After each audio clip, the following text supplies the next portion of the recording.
What were you doing the night of March 8th? In your mother? You just received word that a member of law enforcement wants to speak with you. What should you do? Well, the question actually is, what shouldn't you do? And what you shouldn't ever do in this situation is talk to the police, at least without your lawyer present. Now, we've all heard the expression before, don't talk to police.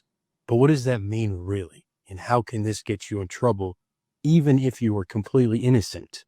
Well, if a cop wants to ask you questions, it's likely that they suspect you of committing a crime. If you talk to them, you can accidentally confess to wrongdoing or give them enough details to charge you with a crime you did or did not commit. Police are great at asking confusing or ambiguous questions to get you to say something they can ultimately use against you. We're going to break down the main reasons why you should never talk to police, even if you're innocent, by analyzing a couple of notable cases. Reason number one, and most importantly, it can never, and I mean never, help you. If the police intend to arrest you and charge you with the crime, you will not be able to talk your way out of it. No matter how persuasive you think you are, you will not convince the police officer not to arrest you. Senators, celebrities, and even criminal defense lawyers have found themselves in trouble because they spoke to the police and thought that they could talk their way out of it.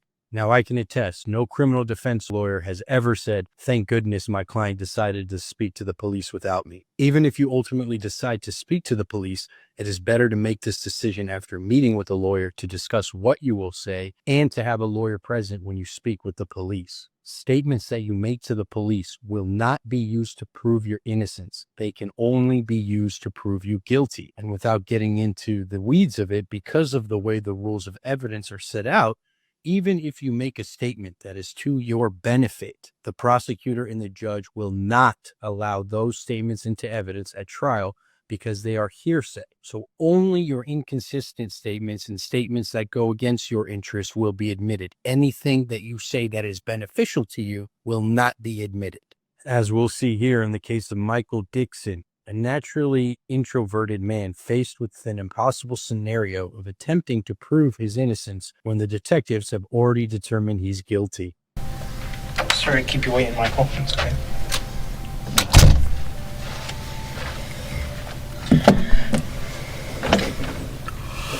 Tired. It's been a long 2 days. This is one of our interview rooms here at Hamilton Police. And this is audio and videotaped. Yeah, I noticed that. Okay, you're obviously not a stupid man. Video camera. Microphones on the wall. So everything we say and do is recorded. Mm-hmm. That's for both of our benefit. Okay. It benefits everybody. And I'm going to just discuss the situation with you. Great, okay. Okay? Before I do that, there's something I have to read to you.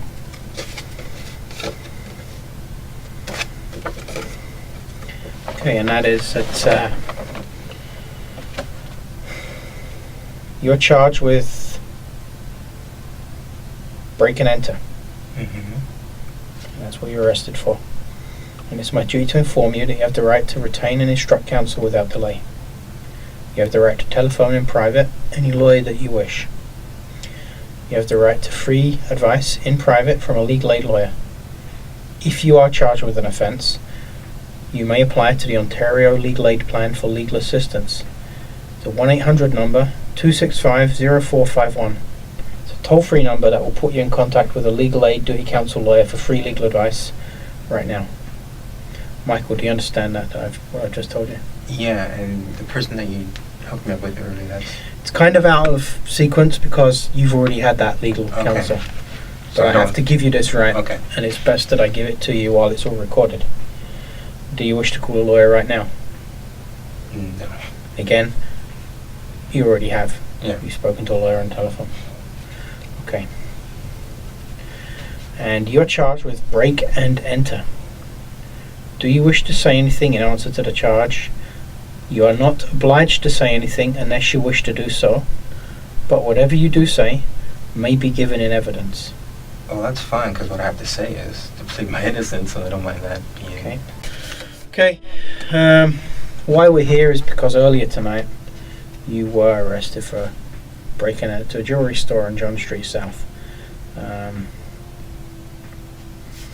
Now, your innocence and guilt in this, quite frankly, isn't an issue. The evidence I have is, frankly, conclusive and overwhelming. The detective here is completely bluffing, and there's absolutely no evidence against Michael because, frankly, Michael is innocent and has a clear and confirmed alibi. However, this doesn't stop the detective, who goes as far as to say he has video footage of Michael committing the crime. However, the only supposed evidence is a witness statement claiming the suspect to be a short, white male, which is quite literally the opposite of Michael's description. Okay, so I'm not even going to ask you if you did it. What I have to ascertain here is what kind of guy you are. Okay. Whether this is, you're like a serial burglar and this is what you're doing all the time, or whether this is a one-off thing because of the power cut and everything that's going on tonight. That's all we're here for. Okay, I understand your position. Like I say here, I didn't do it, and you've heard that a million times, I'm sure, in your career. But it's just, ask me questions. That's all I can do is answer them, I guess. I've got no questions to ask you. I mean, why did you do it? That's basically it. That's my only question. But coming from that position, and since I'm saying I didn't do it, I really don't have an answer for you except to say I didn't do it. Well, I guess we haven't really got a great amount to talk about. Yeah, it's like I said, that whether you did it or not isn't up for the discussion. This interrogation highlights the technique that basically every detective ever has been using for the past 80 years, also known as the Reed technique. Essentially, the Reed technique is an accusatory and confrontational technique which aims to convince the suspect that their guilt isn't even in question and aims to force a confession. Okay, well, it's really not. There's a number of witnesses. Great.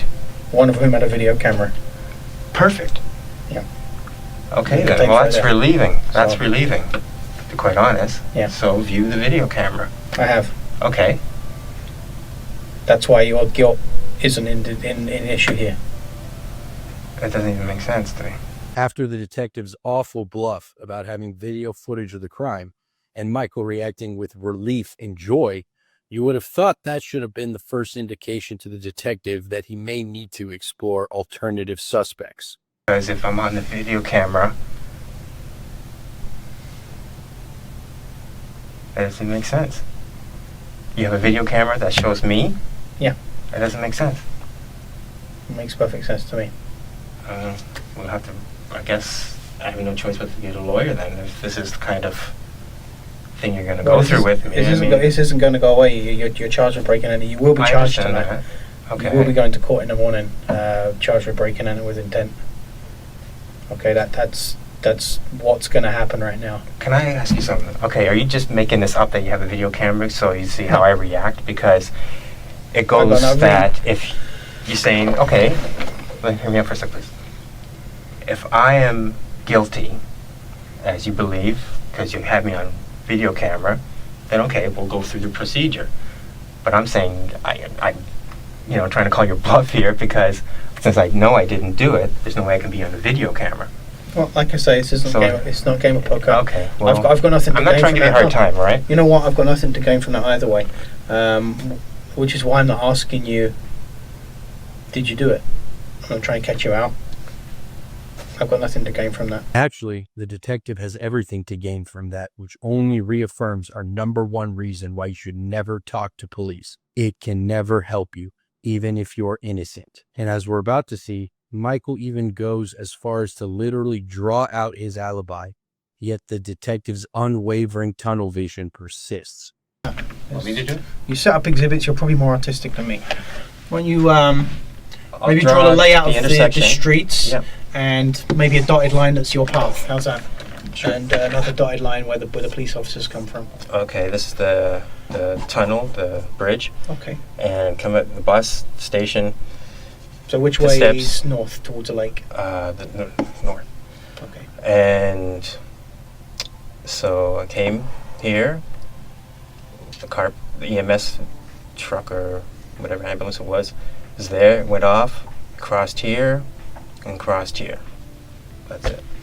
Okay, did you come straight from the bus? After this interview, Michael was ultimately held for 3 days before being conditionally released. 9 months later, Michael was finally exonerated and was ultimately awarded $46,000 for the ordeal. That brings us to reason number 2. Even if you are innocent, it's easy to tell some little white lie or misremember a minor detail in the course of a statement. It is not uncommon for individuals who are under the stress of a police interrogation to exaggerate or inadvertently misstate a minor detail. However, this white lie or inadvertent misstatement can later be used to destroy your credibility at trial.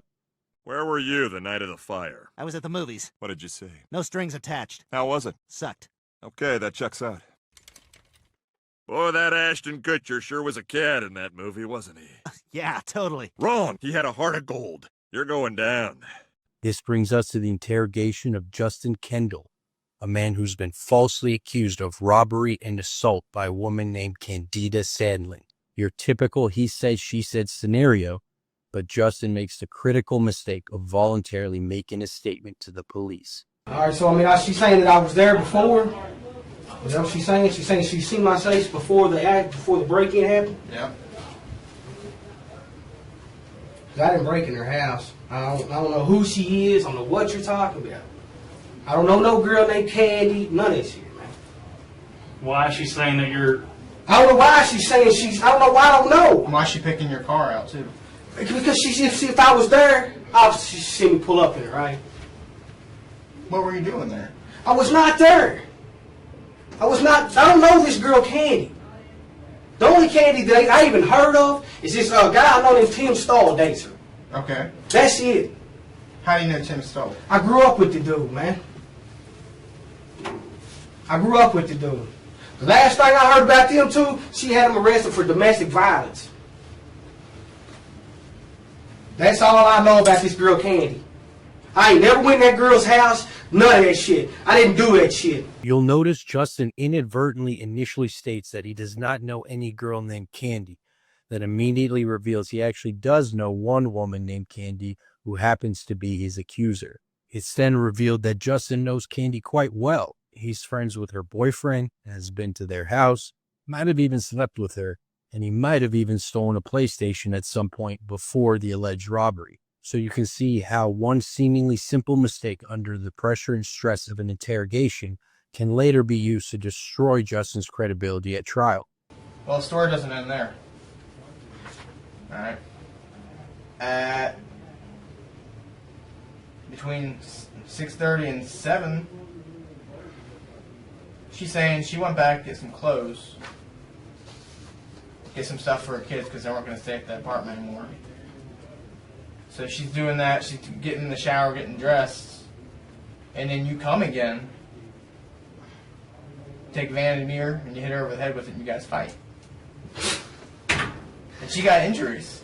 Man, look here, man. I ain't never touched that girl. I didn't do that shit. I didn't break in that house. As God is my fucking witness, dog. And no, hell fucking no, man. No, man. And hell no, man. Get her goddamn boyfriend, Tim Stoll, in here and question him about her goddamn injuries. Look at that straight right there. I don't touch women. That's not even a question. I did not break in her house, neither. This is bullshit. I haven't done nothing wrong. I've been advised that you all have completed your deliberations and reached a verdict. With foreperson, please hand over the verdict to our sheriff. Verdict under instruction number 1, burglary in the first degree. We, the jury, find the defendant, Justin Kendall, not guilty under instruction number 1. Signed and dated by the foreperson. Instruction number 2, assault in the second degree. We, the jury, find the defendant, Justin Kendall, not guilty under instruction number 2. Signed and dated by the foreperson. Instruction number 3, burglary in the second degree. We, the jury, find the defendant, Justin Kendall, not guilty under instruction number 3. Signed and dated by the foreperson. Fortunately for Justin, who was facing a potential life sentence, Candida was caught telling many more lies, and it was ultimately revealed that Candida was actually assaulted by her boyfriend and made up the robbery to prevent her boyfriend from being arrested. Unfortunately for Justin, he still spent several years in jail pending the dismissal of this matter, and unfortunately during that time, Justin attempted an escape from jail which resulted in him receiving additional jail time. And finally, this brings us to reason number 3. Even if you're guilty and you want to confess and get it off your chest, you still shouldn't talk to police. Understand the rights I've explained to you. Oh. Huh? Yeah. Okay. Tell me what happened last night. Plain and simple. Your side of the story. I'm not talking to you. I'm ignoring you. All right. This is what I don't understand. I know, but this is what I don't understand, Jeff. You were sitting there talking just like you were ready to sit here and tell me what happened last night, and then all of a sudden I read that to you and you screw it, I ain't talking to you. I want a lawyer. I don't understand that. What changed just in the... Because I told you what, I already told you what happened. You didn't. How didn't I?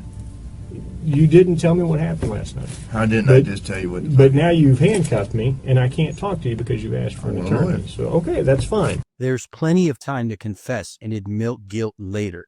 Why rush the inevitable? First, hire an attorney, let them do their work, and maybe you'll win your case. It is much harder to win when there is a confession. For example, do you know what happens if the cop can't be located and there is no confession? The case gets dismissed. You lose any leverage you may have in negotiating a favorable plea negotiation if you speak with police and confess to them at the outset of an issue. So if you've learned anything from this video, please, please, please, just keep your mouth shut when dealing with police.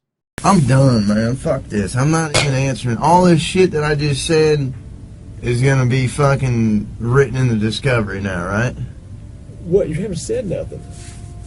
I mean, every little stupid thing that you've asked me, dude, is gonna be in the discovery. I'm not even gonna do discovery. The prosecutor is. Okay. So, you halfway know the system, how things work, you halfway don't. Am I right? I half-ass know that the only reason I came up here is to get a fucking Coke. Okay. And I got it. But now I want a Butterfinger.